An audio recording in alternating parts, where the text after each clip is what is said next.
Hello, I'm Zara Batstra, and welcome to the Eternal Cavern, and welcome to the Eternal Cavern, and welcome to the Eternal Cavern, and welcome to the Eternal Cavern. Oh, sorry about that. There's a bit of an echo in here. Anyway, I just finished another Jerzy Kosinski book, and I can't stop thinking about it. It was a good book, with some caveats, but beyond its actual words, it forced me to look at myself as a reader, to reflect on what I expect to get out of reading. It's a really deep and personal question that I've never thought about beyond the surface feeling of liking or disliking a book after finishing it. But there is so much more to how and why a book connects to its reader, since reading is internalized and interpreted by each person differently and can change day to day within that same person. The book I finished was Passion Play, published in 1979. I kind of went into it blind. After reading The Painted Bird, I just bought a few more Jerzy Kosinski books that I found at a reasonable price without considering what they were about. I didn't look very carefully at the cover when I started reading Passion Play. Casually glancing at the cover, I saw that there was a polo player riding a horse. So I was prepared for a story about a guy who's passionate about playing polo. But as I got into the book, I realized that the title was a double entendre, and then re-examined the cover to see the mouths at the top. Needless to say, I was clutching my pearls throughout many parts of the book.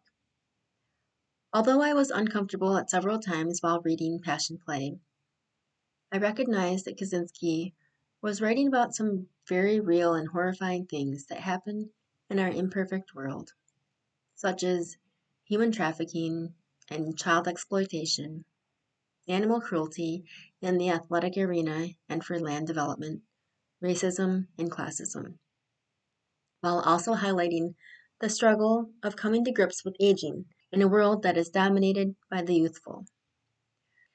While I wasn't prepared for the explicit content of this book and admittedly skimmed past some of it, the parts that I read explored themes of identity and sexuality that were discussed in a surprisingly delicate manner for its time. One scene focused on the friendship between Fabian, the main character, and Manuela, a trans woman who had all the hormonal therapy and procedures to present as a woman, except the final step.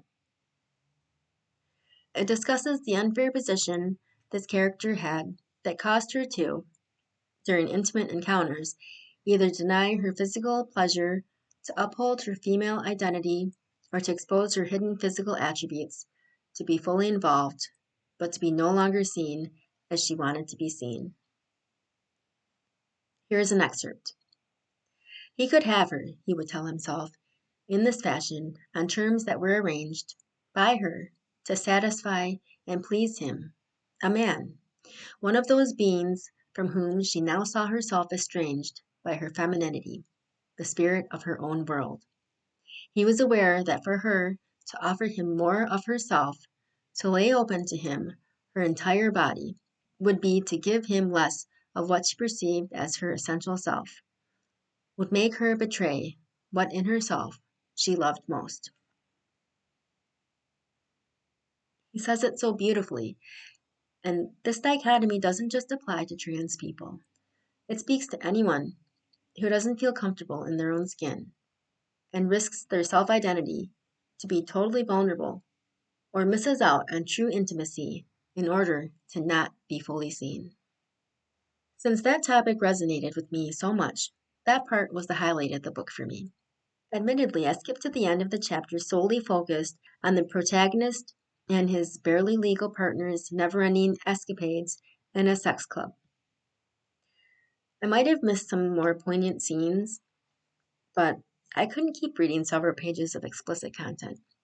I think I skipped about 6 or 8 pages, and maybe those 6 or 8 pages would be someone else's favorite part of the book. We all seek different things from our reading experience. That brings me to the turning point, when everything I read up to that point was shifted. In the middle of the book, Fabian does some not that great things, and I felt detached from him, and even angry at him for quite some time.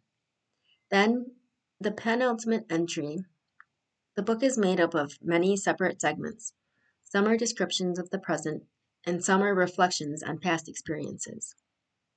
That part nearly at the end of the book made me stop and scrutinize my own judgments and desires as a reader. Those words spoke directly to me without breaking the fourth wall, and put all the previous stories into a different frame of reference. I can't believe how it transformed the whole book in that one passage. It's genius. It didn't happen instantly. When I read it, I was thinking, well, that's weird and out of place. But then its full gravity slowly unfolded in my mind over the next few days as I kept thinking about the book. I won't spoil it, but because of those few words, I am forever changed as a reader and consumer of ideas, and Jerzy Kosinski has undoubtedly become my favorite writer, for now. I still have a few more of his books to read, but even if all the rest are stinkers, this book and The Painted Bird are so powerful that wouldn't affect how I feel about him.